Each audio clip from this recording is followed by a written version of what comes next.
बिस्मिल्लाहिर्रहमानिर्रहीम। अस्सलाम वालेकुम नादरीन, आप यूट्यूब चैनल देख रहे हैं। मैं इमरान खान हूँ। साबिक वज़ीर-ए-आज़म इमरान खान साहब दोबारा से गियर अप हो गए हैं। उन्होंने तैयारी कर ली है और कारकुनों को कहा है कि तुम लोग भी तैयार रहो। कारकुनों को तैयारी का वो क्यों कह रहे हैं? इस मरतबा वकला पे उनका बड़ा इन्हिसार है। सुप्रीम कोर्ट ऑफ पाकिस्तान को भी उन्होंने इस सारे मामले के अंदर रखा हुआ है। या तो सुप्रीम कोर्ट ऑफ पाकिस्तान उनको इस बात की इजाज़त देगी और हुकूमत को मना करेगी कि रुकावटें हटाई जाएं, इंडिपेंडेंटली पूरे पाकिस्तान को इस्लामाबाद आने दिया जाए।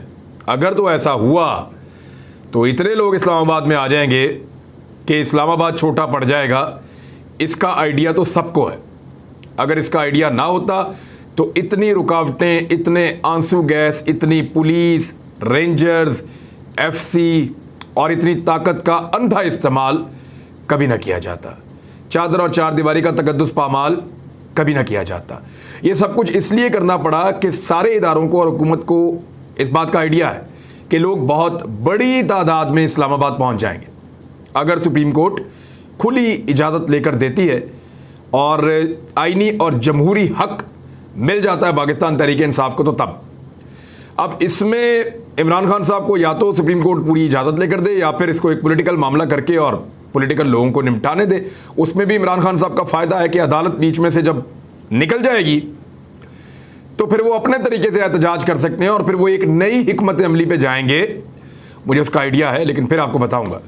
इमरान खान साहब ने कहा कि चंद रोज़ में एहतजाज की कॉल दूंगा, अवाम अपनी तैयारी रखें। हुकूमत को अगला इलेक्शन जितवाने के लिए अभी से तैयारी की जा रही है।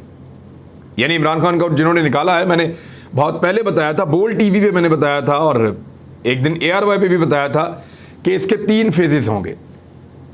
पहले फेज में इमरान खान साहब को निकाला जाएगा, दूसरे फेजेस में अपने काम के बंदों को लाया जाएगा और तीसरे फेज में इमरान खान साहब की वापसी के तमाम रास्ते बंद किए जाएंगे।